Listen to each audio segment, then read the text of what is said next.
Hi guys, what is going on? It's time for another video, and today we're gonna make something completely out of our imagination. It's gonna be a digital painting. I'm gonna use everything I have learned so far. I've read books, articles, whatever. I showed you the references, and we're gonna use the result of it and gonna make an NFT out of it. I'm gonna use the platform OpenSea. And for those who don't know what an NFT is, NFT stands for non-fungible token. So where do I start? You have traditional art and you have digital art, and digital art was a little bit like the little ugly brother of traditional art, because it's like more difficult to find out what the original is. Of course you can also fake it in traditional art, but it's easier to find out what a real painting is and what's just a copy. But as for digital art, you can just right click it, copy and paste, and then you already have a copy. So with an NFT, like some sort of a token, this non-fungible token, which can only be used in connection with that painting, is created and also connected with that painting. So only if you own a copy of that painting and the non-fungible token, you have the original.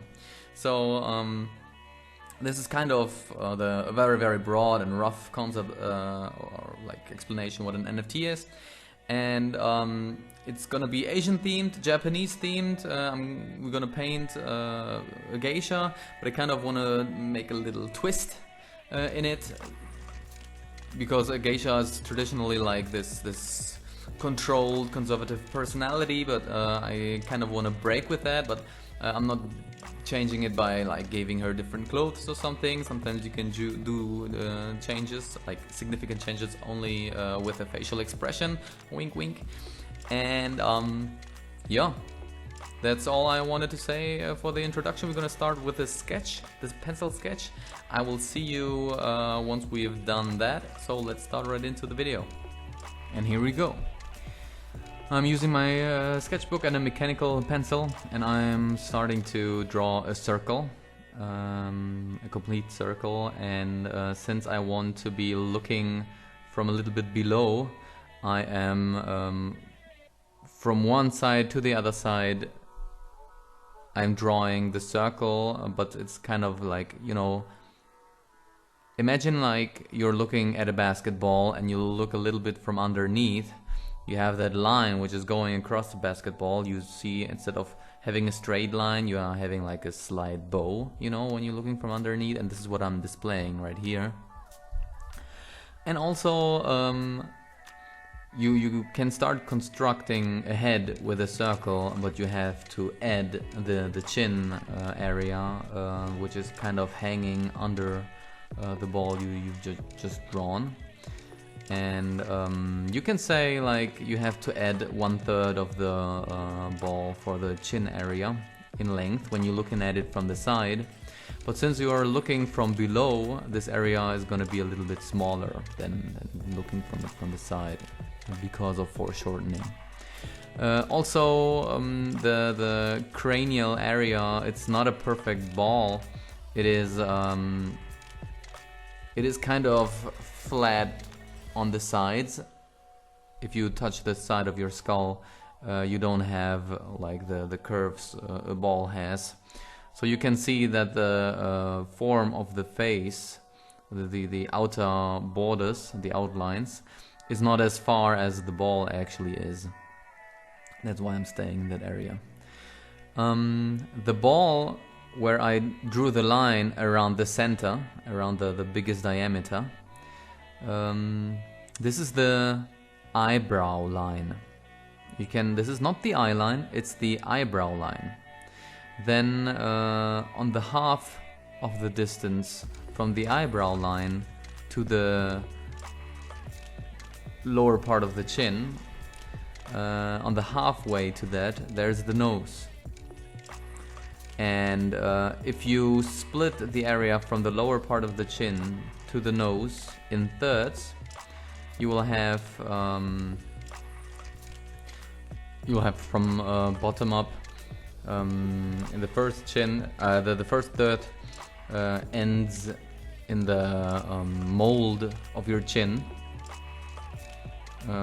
You can really feel it good with your finger where the chin is stopping and where like your flesh is going out again to form the lower lip.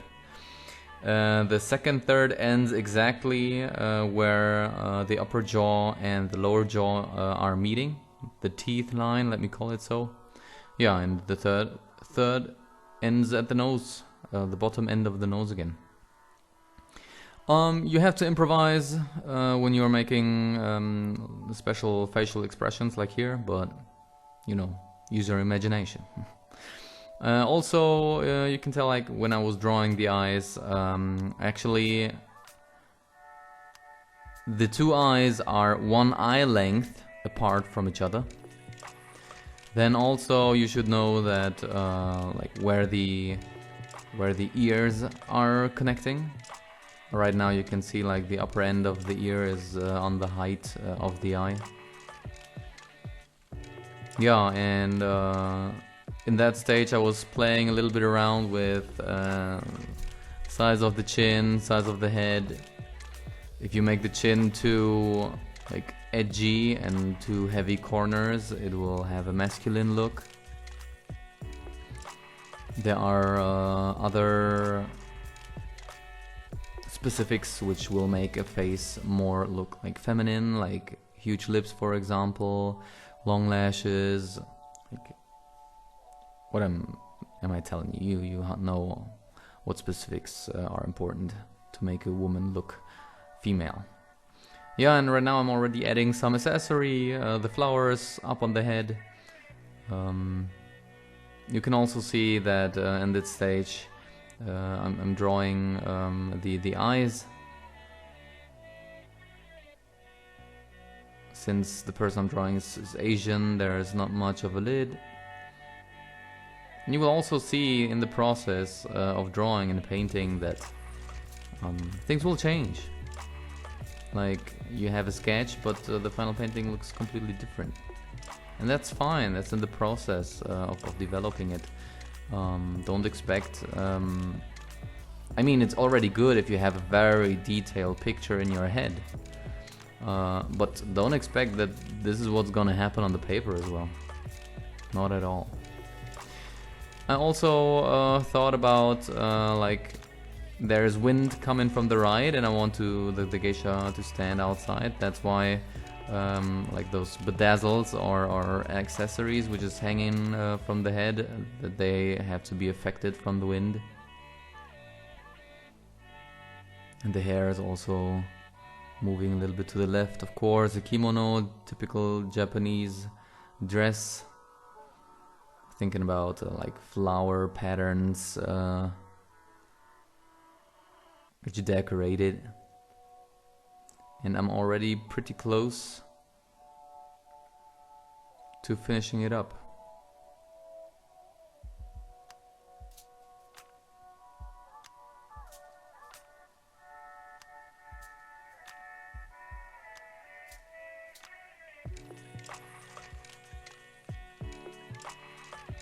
Decisions have been made, like I thought about adding something, then I was like deleting again. Now I'm adding some details to the... I think it's a comb. I was using making some studies beforehand, like watching references, what are the accessories about, and this thing on the head is a comb which have like very fine details. Everything, like every single detail was planned. I had the feeling when I watched those photos. Everything is so in place, and that's why I thought that the facial expression is the exact opposite, which is kind of breaking with the whole picture, you know. And yeah, I was already excited to go on with the painting. Yeah. We're done with the sketch. Let's move on with the next part.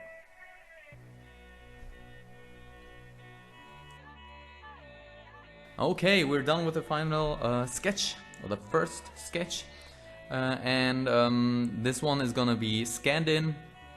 We're gonna upload it into Photoshop, and there is a menu when you press Control U, where you can fully desaturate it.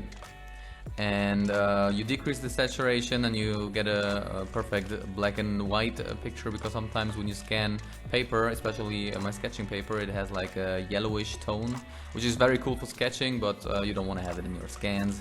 You want to have a clean sheet when you start painting digitally, except you want to have that like for your project, but I don't for this one. So let's jump right into the painting. Okay, so we scanned in our pencil drawing, and now we are creating a layer on top of the drawing, and we will set the layer mode to multiply.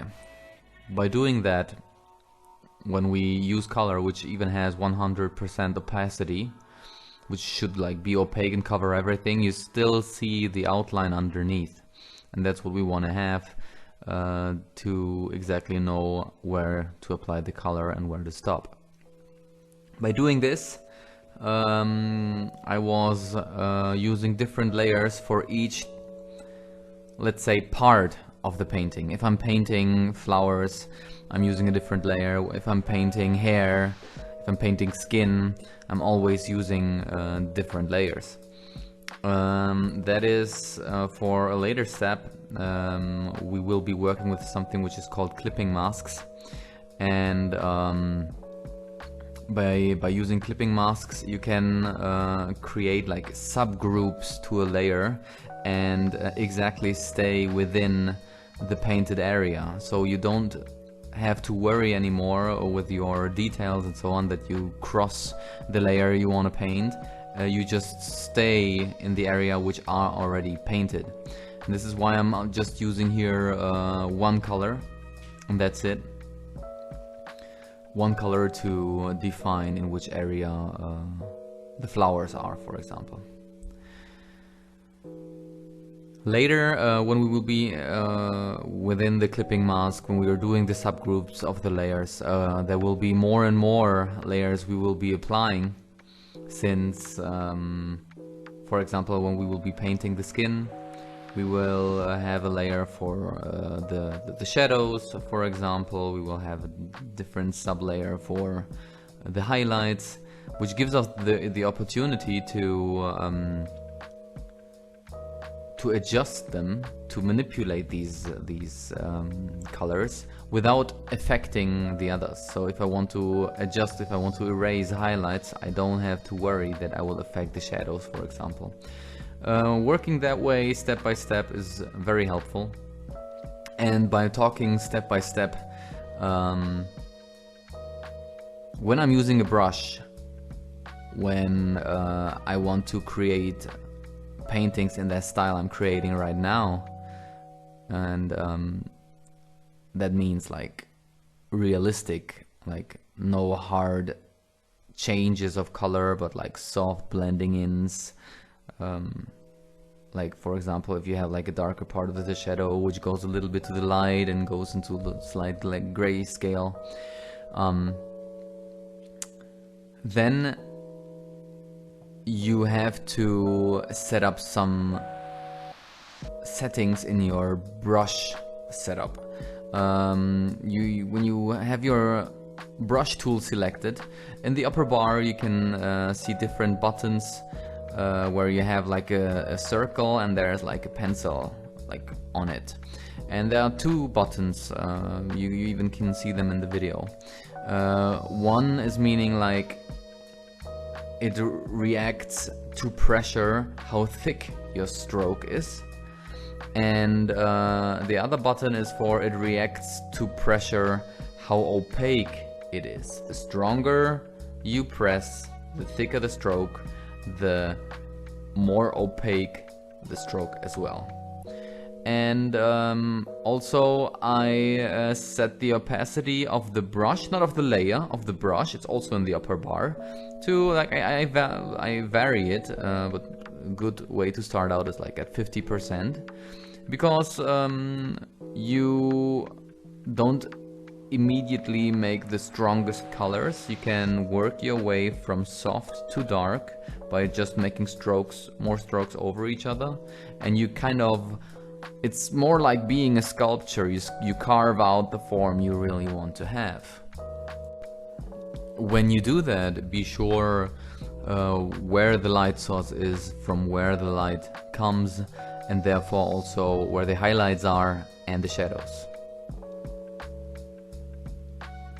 So in the beginning I really was giving the whole like work your way from broad to details, you know, just worry about the very basic features and then make your way to the details, because I recognized that when I'm excited during the painting process, when I in the beginning with the sketches already see that I like how it's developing, then I continue my way, I'm staying motivated, and I really like the result in the end.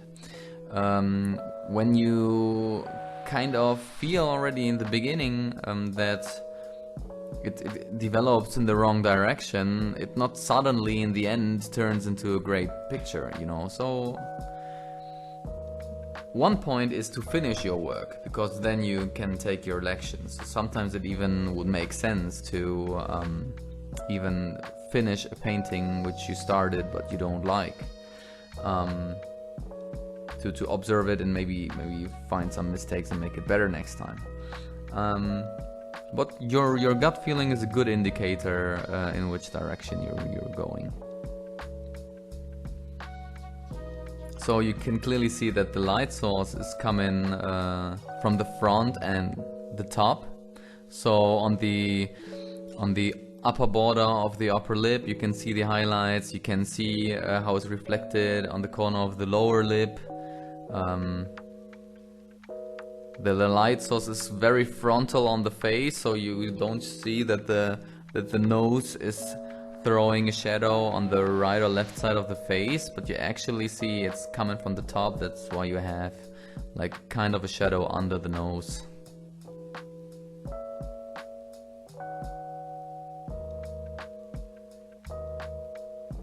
And there is not much you need, but at a moment you suddenly feel the three-dimensionality, and this is just a magic moment, at least for myself. I really like that.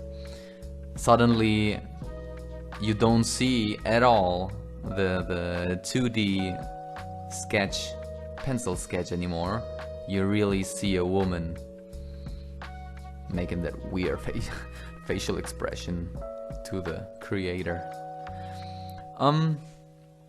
What also helps, I also told that in the previous videos, I'm flipping the canvas, because your eye gets used to the picture you're drawing, and by flipping the canvas you show your eye something it's not used to, and it's easier then to find mistakes, blunders, you know. Here in that phase I was trying about because like the object I'm painting is a geisha, and a geisha is from Asia, and the nose normally is more like flat, so I had to take that into consideration, like this, you know, this area of the nose between the eyebrows. I cannot make too hard shadows there, because it wouldn't look like a flatter nose anymore. I want to keep that Asian look. And if you really pay close attention, you would see that both eyebrows, right and left, is different. That's why I just chose to duplicate it. Right now I'm already in the process of creating the hair and the accessories of the hair, and fitting to the look of the geisha with that facial expression, I thought like some kind of messed up hair would just fit in, you know.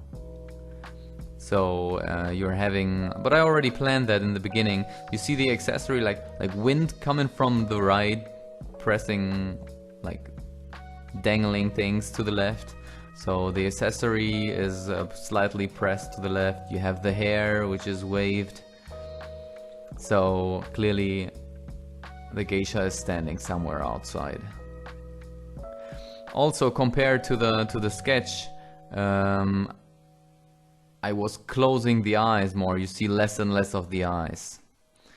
I wanted to give her like some kind of a condescending look, going along with a facial expression, and yeah, I thought I hit the nail on the head with that. I really like the facial expression. Like, don't feel afraid to develop your sketch further in the process. Like, if you compare now the painting to the drawing, if you put them side to side, you would say those are two different people, you know? And that's normal. I think it's more rare that you hit it exactly as it is in the pencil sketch from the outset. So light source coming from the top means highlights up above and shadows underneath.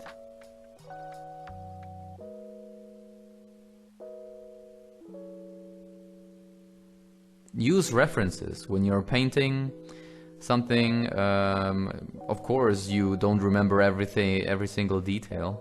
So it also helps to just find out, like, not in the sense of for copying it exactly how it's shown on the photo, but for understanding it, what a geisha, for example, is actually wearing, to build up knowledge. This is so common. Like, I watched some videos of the great concept artists of video games like Assassin's Creed, and like, for those people who know these video games, they are always playing in a certain time in history, in a certain country, and of course all of the artists had to gain knowledge about what were people wearing back then, how the architecture looked, how was the clothing made and everything. So build up knowledge about what you want to draw. Create a mood board, for example. There's a very good free program. It's called Pure Ref, where you can just load in JPEGs and look at them for reference, and it just helps you in your creative process. A lot of time was made in black and white, but now I'm about to add some colors. I'm in the process of creating the background, and I wanted to give it like a strong contrast to the gray. Since this is a Japanese themed picture, I made the sun or the moon, whatever you want to call it, in the bag red, so it reminds you of the Japanese flag. But the whole picture is about the facial expression breaking with what a geisha normally is, a conservative, controlled person. So you have emotion within the geisha, and this is also displayed by the red dot in the background in comparison to the gray picture. I hope you liked it. This was a quick fast forward video. Leave some comments and I will see you in the next video. See you. Bye.